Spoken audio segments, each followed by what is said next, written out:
A good evening to you, my holy sisters and brothers. That's the Moshav Band. We're working our way through their album Shabbat Volume 1. That's Mizmor LeDavid. Not to be confused with LeDavid. These are different psalms. Mizmor LeDavid, the one that they were just singing, I'm pretty sure that's Psalm 29. And that is one that we do on Friday nights. This is part of the Kabbalah Shabbos service. Moshav Band, they're taking that Karl Bach melody and giving it a real, Mediterranean flair. How's everybody doing? Let's light up the darkness.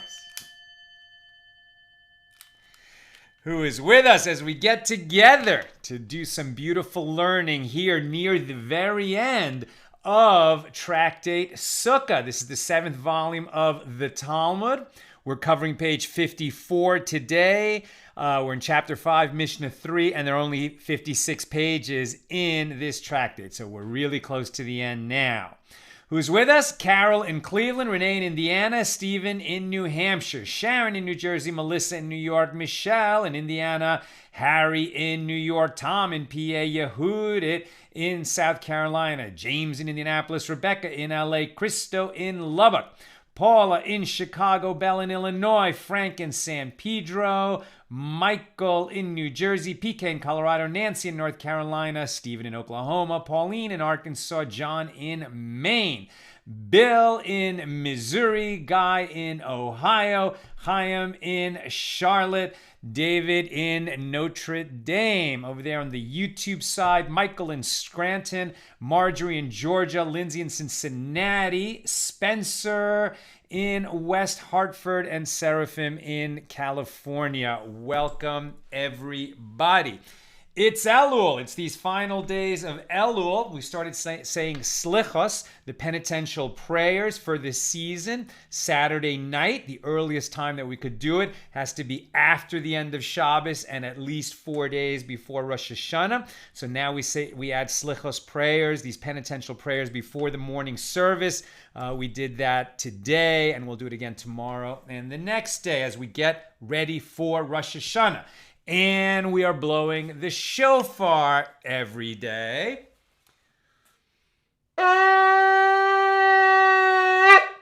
That's a tekiah. That's a shevarim.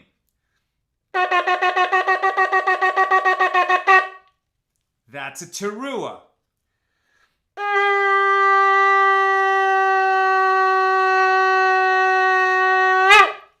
And that's a tekiah. We'll be talking about those sounds later today. One last thing I thought I would share before we start today is Psalm 27. Psalm 27, we add to the morning and afternoon prayers every day through this whole season. The month of Elul, the last month of the Hebrew year, and then we keep doing it from Rosh Hashanah to Yom Kippur, during the month of Elul, except Erev Rosh Hashanah, right, the afternoon before Rosh Hashanah begins, the shofar is sounded. Some sound the shofar after the psalm below, the Psalm 27. And from the second day of Rosh Chodesh Elul, the second day of Elul, through Shemini Atzeret, through all the way through Sukkot. And as we've learned, Shemini Atzeret is the 8th day after Sukkot begins, although it is its own festival. So throughout this whole season, the month of Elul plus 3 more weeks, basically, 3.5 more weeks, we read Psalm 27. What is Psalm 27? By David. The Lord is my light and my salvation. Whom then shall I fear? The Lord is the stronghold of my life. Of whom shall I be afraid? When evil men close in on me to devour my flesh, it is they, my enemies and foes, who stumble and fall. Should an army besiege me, my heart would not fear. Should war break out against me, still I would be confident. One thing I ask of the Lord, I love this line. One thing I ask of the Lord, only this do I seek, to live in the house of the Lord all the days of my life, to gaze on the beauty of the Lord and worship in his temple. for he will keep me safe in his pavilion on the day of trouble. He will hide me under the cover of his tent. He will set me high upon a rock. Now my head is high above my enemies who surround me. I will sacrifice in his tent with shouts of joy. I will sing and chant praises to the Lord. Lord, hear my voice when I call. Be gracious to me and answer me. On your behalf, my heart says, seek my face. Your face, Lord, will I seek. Do not hide your face from me. Do not turn your servant away in anger. You have been my help. Do not reject or forsake me. God, my Savior, were my father and my mother to forsake me, the Lord would take me in. Teach me your way, Lord, and lead me on a level path because of my oppressors. Do not abandon me to the will of my foes, for false witnesses have risen against me, breathing violence. Were it not for my faith that I shall see the Lord's goodness in the land of the living. Hope in the Lord. Be strong and of good courage, and hope in the Lord. Why did the sages choose this psalm for us to say every day throughout this penitential season and the days of awe, and continuing into the intense days of celebration of Sukkot? When you read that psalm slowly and really let it linger, it's a love song. It's about the intimacy between us and God, between an individual and God, between a person of faith and God. Place your hope in God, have courage, be valiant, and place your hope in the Lord. It's a great way to reset yourself, particularly in times of stress. Okay, page 54. We are covering Mishnah number 3 here in chapter 5. We read the Mishnah itself yesterday. It is about how many trumpet blasts were heard in the Holy Temple on an average day and on special days. I won't reread the whole Mishnah, but I'll just read the halacha where the law came out that's associated with this Mishnah.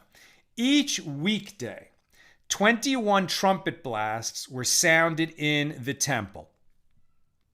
3 for the opening of the gates in the morning, 9 for the daily morning offering, and 9 for the daily afternoon offering. On a day on which additional offerings were sacrificed, 9 additional blasts were sounded in honor of the additional offering. Even if multiple additional offerings were offered marking different occasions, for example, when Shabbos and the new moon coincided, they sufficed with the same 9 blasts as per the Mishnah and contrary to the opinion cited later in the Gemara. The trumpet blasts of Shabbos and Yom Tov. On Friday, 6 additional blasts were sounded. 3 to stop people from their labor. We covered that in Tractate Shabbos. It was kind of like an announcement to the town when they didn't have town clocks, etc. The people didn't have smartphones, they didn't have watches.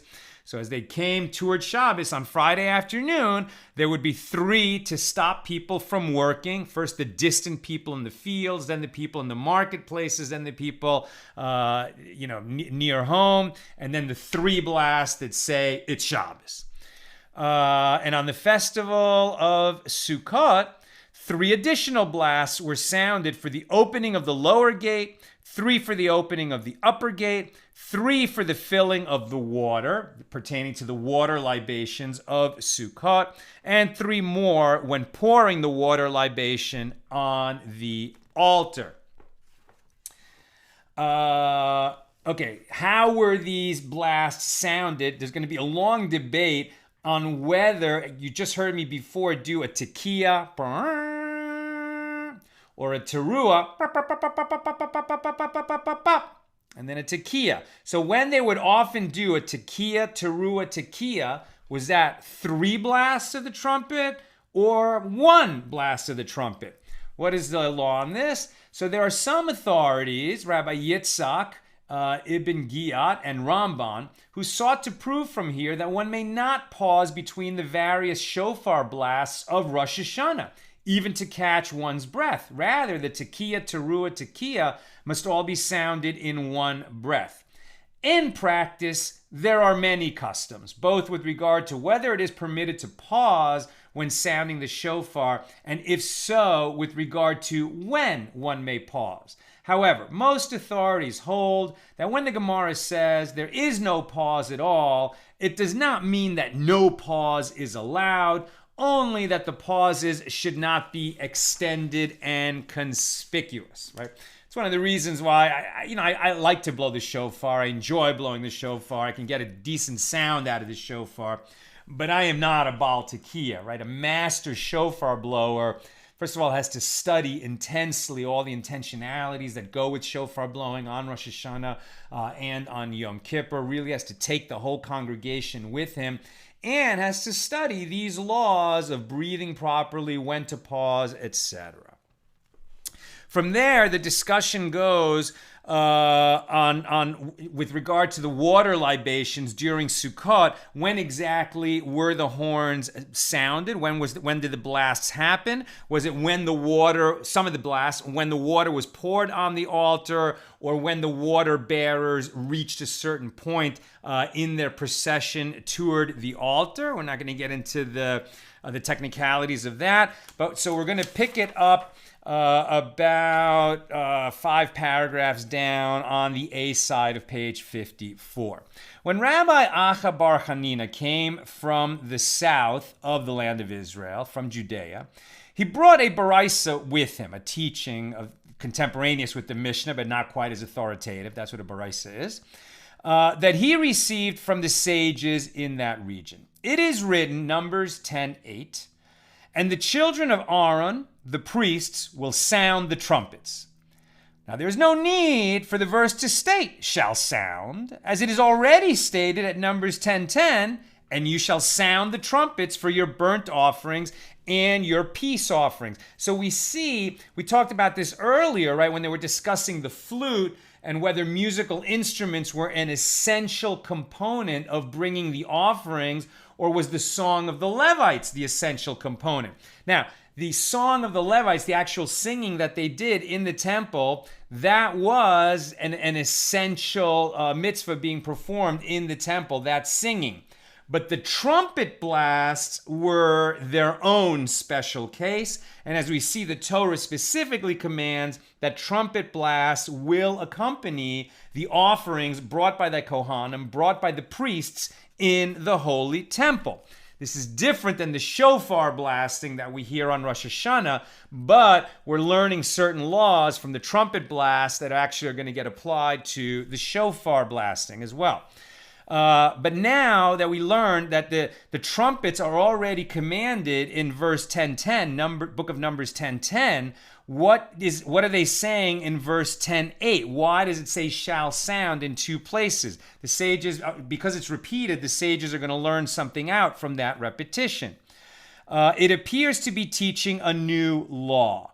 It is all according to the additional offerings that one sounds trumpet blasts. Additional offerings meaning every day there were daily offerings brought in the morning and in the afternoon, and then there were additional offerings, the Musaf offerings, the additional offerings of Shabbos, of Rosh Chodesh, the beginning of a new Hebrew month, or of festivals like Sukkot, like Shavuos, like Passover, etc. And so from this verse, they're learning out that according to the number of additional offerings, there's going to be additional trumpet blasts in the temple. And the Gemara notes, Rabbi Acha bar Chanina teaches the baraisa, and he said its explanation. The verse comes to say that one sounds trumpet blasts for each and every additional offering in and of itself. And the Gemara asks, but we learned in this Mishnah that we're studying now, on Shabbat Eve, meaning Erev Shabbos, Friday afternoon, during the festival of Sukkot.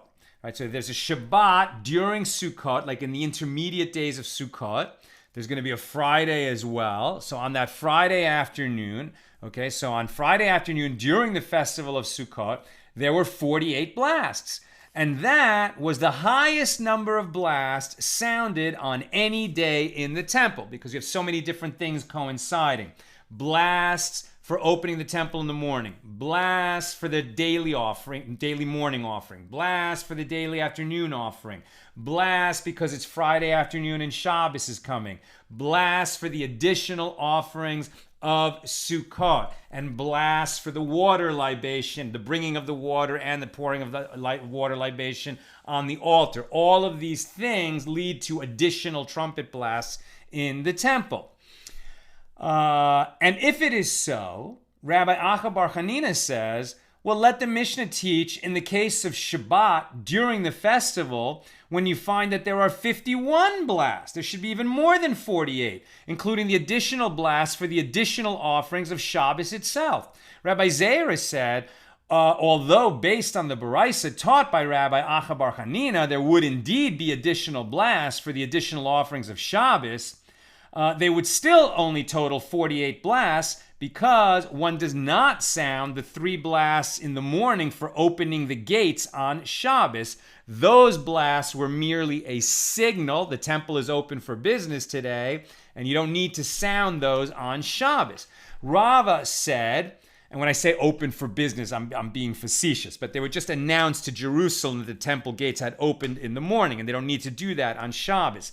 Rava said, who is this who is not concerned about the flour that his mill is producing? That is a metaphor. When Rava says, who is this who's not concerned about the flour that his mill is producing? He's saying, who's just talking and not realizing that the verbiage that's spouting out of their mouths is nonsense? It's a very polite and colorful way of saying that.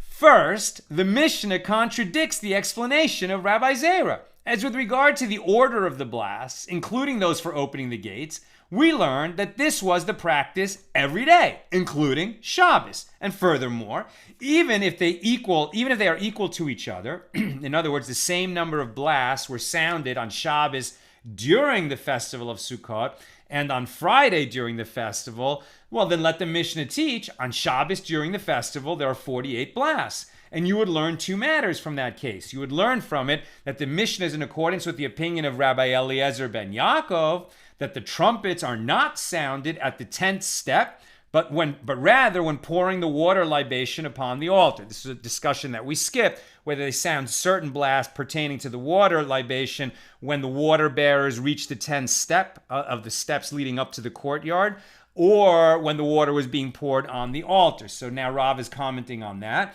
So you would learn 2 matters. One is that the trumpets are not sounded on the 10th step, but rather when the water is poured on the altar. And you would learn from it the halacha of Rabbi Acha Bar Chanina that the trumpet is sounded for each and every additional offering. But it wasn't put that way. Rather, Rava said the reason that the number of blasts on Shabbos during the festival does not exceed 48 is because one does not sound the trumpet for filling the vessels with water on Shabbos.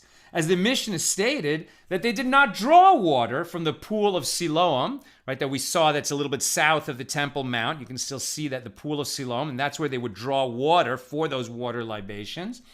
But they didn't do that on Shabbos. We already learned that. They would draw the water on Friday and bring it up to the Temple Mount, but there would be no ceremony of water drawing on Shabbos. Why? Because it's a transgression of Shabbos to draw water from a well on Shabbos and to transport it. Therefore, the blasts sounded on Shabbos during the festival were considerably fewer than those sounded on Friday. And the Gemara asks, and let the Mishnah also teach the case of Rosh Hashanah that occurs on Shabbos, as in that case, there are 3 additional offerings. The additional offering of Rosh Hashanah, the additional offering of the new moon, because it's the first day of a new month, as well as the first day of a new year, and the additional offering of Shabbos. If Rosh Hashanah comes out on Shabbos, right, then you have special additional offerings because it's Shabbos, because it's Rosh Hashanah, the head of the year, and necessarily it's also Rosh Chodesh, the head of a new month. The total would be 48 blasts. The fact that the Mishnah did not cite this case indicates that it is contrary to the opinion of Rabbi Acha Bar Chanina. The Gemara rejects this conclusion. The reason that the Mishnah did not cite the case of Rosh Hashanah is that the Tana, the rabbi of the Mishnah, held that the case of Erev Shabbos, Friday afternoon, during the festival of Sukkot, is necessary in order to teach that the law is in accordance with the opinion of Rabbi Eliezer ben Yaakov, that one does not sound the trumpet at the 10th stair. Rather, he sounds it when he reaches the altar, the water's poured on the altar. And the Gemara asks, is anyone saying, let the Tana teach this case and let him not teach that case? Let him teach this case and let him teach that case, as there is a novel element in each. And the Gemara answers, the Tana did not list all the possible cases. He taught one case and he omitted others. And the Gemara asks, what other case did he omit? That he omitted this case of Rosh Hashanah as well. In other words, if there's only 2 days of the year where there would be 48 blasts, and that's Erev Shabbos during Sukkot and Rosh Hashanah that falls on Shabbos, well then those are the only times there were 48 blasts in the temple, then you would think that both of them would have been mentioned in the Mishnah, since there's two such exceptional cases. Since only one of them was mentioned, it says maybe we've misunderstood the Mishnah a little bit. And the Gemara answers, yes, but he also omitted the case of Erev Pesach, the afternoon before Passover begins.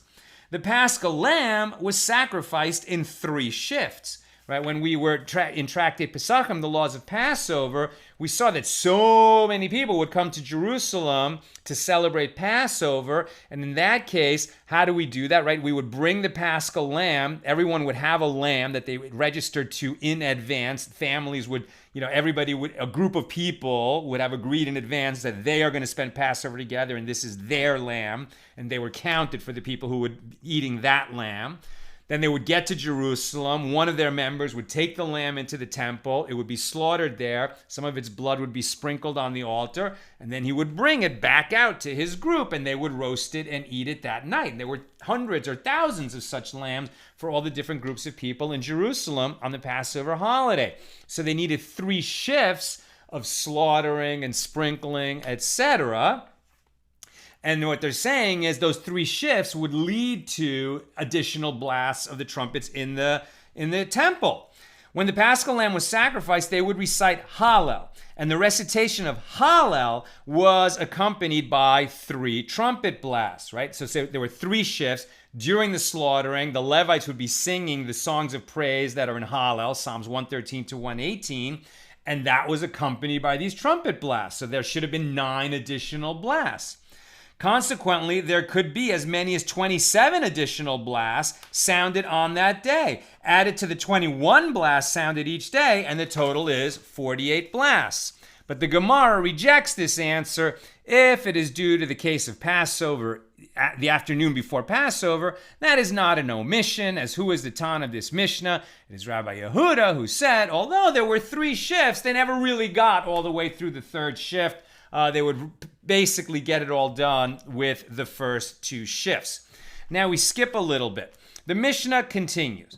And one sounds no more than 48 blasts on any given day. We're still arguing about this. And the Gemara wonders, and are there no more than 48 on any day? But isn't there Passover Eve, afternoon of Passover, that occurs on Shabbos? Where, if it is according to Rabbi Yehuda, there would be 51 blasts, i.e. 21 daily blasts, 9 for the additional offering of Shabbos, 9 for the Hallel of each of the first 2 shifts sacrificing the Paschal lamb, 3 for the 3rd shift, and if it is according to the rabbis who hold that 9 blasts were sounded for the 3rd shift as well, there would be 57 blasts. According to both opinions, there are more than 48.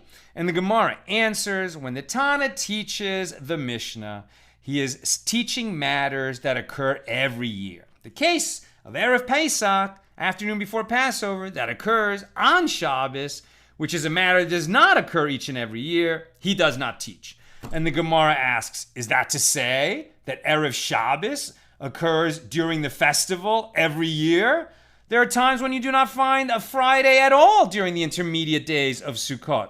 And what are those circumstances? It is a case where the first festival day occurs on Erev Shabbos. If the first day of Sukkot was Friday, so then Friday would coincide with the full festival day. And then by the time you reach the following Friday, that's Shemini Atzeret, and there would be no Erev Shabbos during the intermediate days of Sukkot. And the Gemara answers that cannot happen, as when the first festival day of Sukkot would happen to occur on Friday, we postpone it by adding a day to the month of Elul and observing both Rosh Hashanah and the first day of Sukkot. Rosh Hashanah and the first day of Sukkot always fall on the same day of the week, because Sukkot starts on the 15th day of the month and Rosh Hashanah starts on the first day of the month. So it's 14 days later. And they never let that happen on a Friday. If it's going to come out that it would happen on a Friday, Rosh Hashanah and Sukkot, they would add an extra day to the previous month, Elul, to ensure that that wouldn't happen. And what is the reason that they would not allow Rosh Hashanah to start on a Friday, nor Sukkot to start on a Friday? Meaning it would start Thursday night, but then the main day would be Friday. And the reason they don't let that happen is that if the first day occurs on Friday, then when would Yom Kippur be that year? It would be on a Sunday. Therefore, in order to avoid having 2 consecutive days, Shabbos and Yom Kippur, when there is a severe prohibition against performing labor, we postpone Rosh Hashanah. The first festival day never coincides with Friday. And that, in fact, is how the calendar has been worked out. Here's our note from Rav Steinsaltz. According to the calendar that we use today, which is no longer based on eyewitness testimony, right? When eyewitnesses would see the new moon and come testify before the Sanhedrin, and they would declare that the new month has begun. That's how it was done in ancient times. Now we have a fixed calendar. We know every year what's going to be. But according to the calendar we use today, Rosh Hashanah and the first day of Sukkot can never occur on Sunday, Wednesday, or Friday. Right? So the sages have worked it out that both Rosh Hashanah and Sukkot never happen on Sunday, Wednesday, or Friday. The reason that it does not occur on Wednesday or Friday is to ensure that Yom Kippur does not occur on Sunday or Friday. You don't want to have Saturday and Yom Kippur in a row. Yom Kippur can fall on Saturday. You can have Shabbos and Yom Kippur together, but you don't want to have Yom Kippur and then Shabbos, or Shabbos and then Yom Kippur, which when you have the severe restrictions against doing any manner of work 2 days in a row. Based on several sources, apparently, even when the months were established by eyewitness testimony, there were efforts to prevent Yom Kippur from occurring on Friday or Sunday. Then he goes on, he says, nevertheless, even according to those who disagree, I'm going to leave that alone. We'll just go on. Okay, and Rabbi Zera said, when we were studying in the school of Rav in Babylonia, they said, with regard to that which was taught in the Baraisa, on Yom Kippur, on Yom Kippur, that occurs on Shabbos, on Erev Shabbos, so on a Yom Kippur that occurs on Friday. So there was a law that referenced, when Yom Kippur falls on Friday, so if it never fell on Friday, why is there a law that addresses the situation where what happens, what do we do when Yom Kippur falls on a Friday, right? So Rab Zera said, when we were studying the school of Rav in Babylonia, they said, with regard to that which was taught in the Baraisa, on a Yom Kippur that occurs on Erev Shabbos, they did not sound the trumpets to stop the people from their labor and signify the onset of Shabbos. And if it occurred at the conclusion of Shabbos, if Yom Kippur started Saturday night, took place on Sunday, they would not recite Havdalah after Shabbos, and that it is undisputed, as everyone agrees, to this halacha. However, when I ascended to the land of Israel, I found Rabbi Yehuda, the son of Rabbi Shimon ben Pazi, who was sitting and saying that this is the opinion of Rabbi Akiva, and the other sages disagree. Okay, but from both of these sources, it is apparent that Yom Kippur can occur both before on Friday or after Shabbos on Sunday. And so the question remains, why did the Tana cite a case that does not occur every year? And the Gemara answers, this is not difficult. This, our Mishnah that we're discussing, from which it is understood that there will always be a Friday during the festival, is in accordance with the opinion of the rabbis who maintain that Rosh Hashanah is postponed to ensure that Yom Kippur will never occur adjacent to Shabbos. However, this other Mishnah that teaches that the fats of Shabbos may be sacrificed at the conclusion of Shabbos on Yom Kippur, and Rosh Hashanah is not postponed, is in accordance with the opinion of Acherim, who maintain that there are a fixed number of days in the year and a fixed number of days in a month. So what that other debate was, first of all, whenever you hear an opinion of Acherim, others say, and others say, that usually is referring to Rabbi Meir, who got himself into trouble with the leadership, that his name was removed from certain Mishnayos, even though he himself is the one who arranged the final form of most Mishnahs. At any rate, why would there be a law referencing what you do when Yom Kippur falls on Friday or Sunday if Yom Kippur never fell on Friday or Sunday? And the answer was, occasionally it had to fall on a Friday or Sunday because the year would start to get a little bit too much out of whack. Like you couldn't add too many days to a month.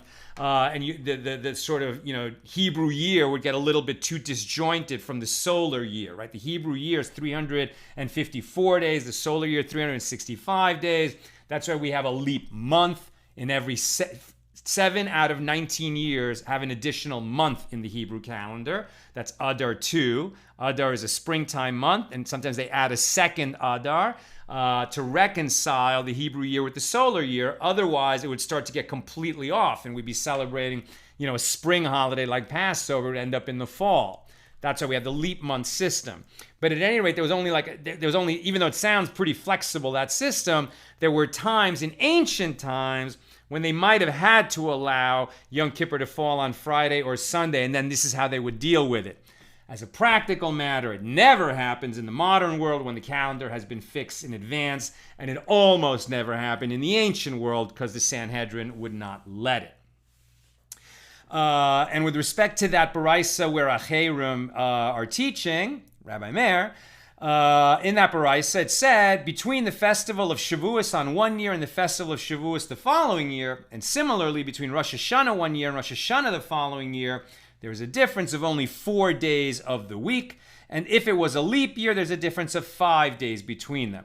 The 354 days in the year are divided among 12 months. 6 months are 30 days long, and 6 months are 29 days long. And since according to Acherim, the number of days is constant, Rosh Hashanah could occur on any day of the week, but that's not what they allowed to happen.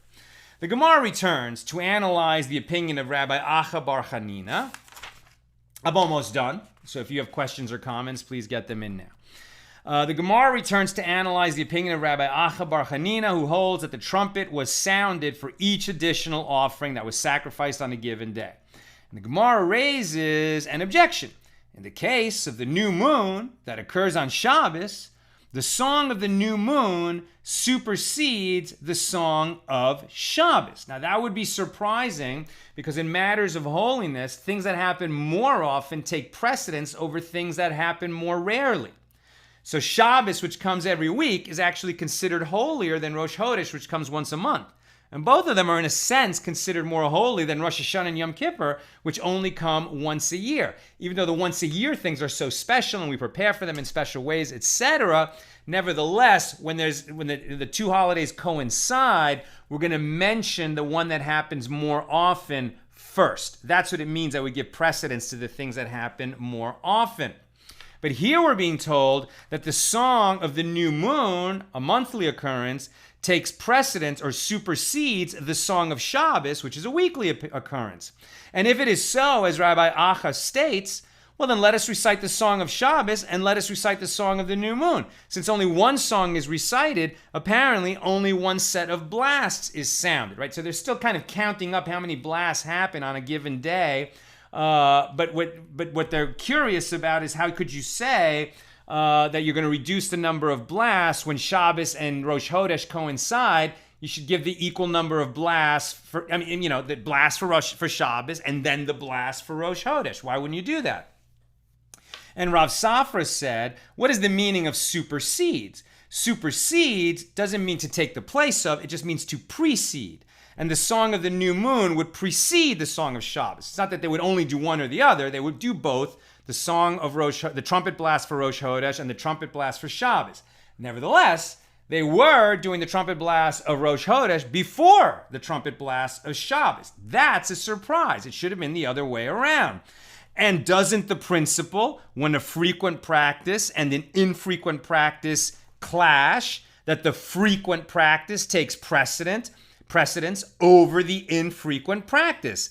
And that should dictate that the song of Shabbos should be recited first. What is the reason that they would do the song of Rosh Chodesh before the song of Shabbos? And the answer is because they're announcing to the community that a new month has begun. Remember, especially in ancient times, when they announced a new month, it wasn't something that everybody was already expecting.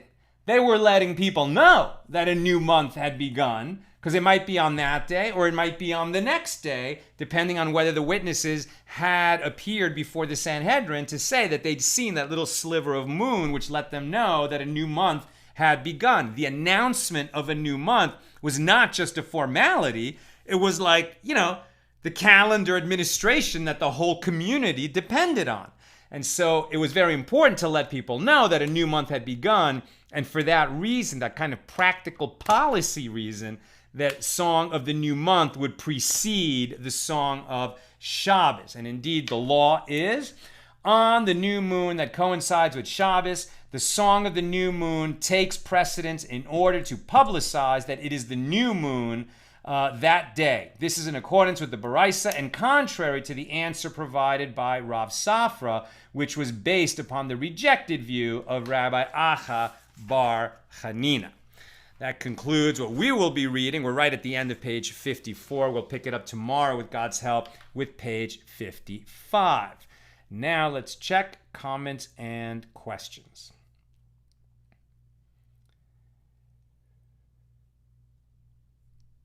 Sharon, wasn't it a transgression of Shabbos to blow the trumpets? It's also a transgression of Shabbos to slaughter an animal. But we would bring the additional offerings that are dictated in the Torah to be done on Shabbos. And in order to bring those offerings, they would slaughter animals and offer their blood and burn them on the altar, even on Shabbos.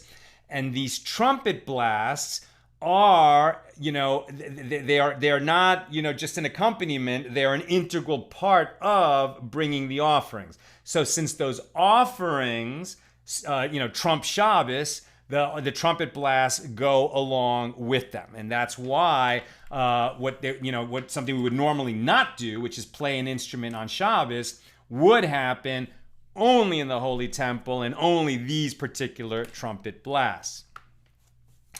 Chaim, are you having a pre-Rosh Hashanah show showing off Nina's outstanding cooking?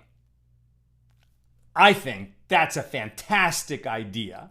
Nina's passing me these notes, and she writes in parentheses, I'm not an outstanding cook, but we should do this. I'm going to take issue with Nina's assessment of herself and tell you she's an amazing cook, and her challah is to die for.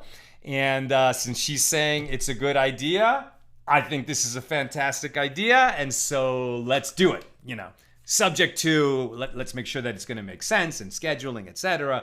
But with God's help, that's a great idea, and I hope we will do it.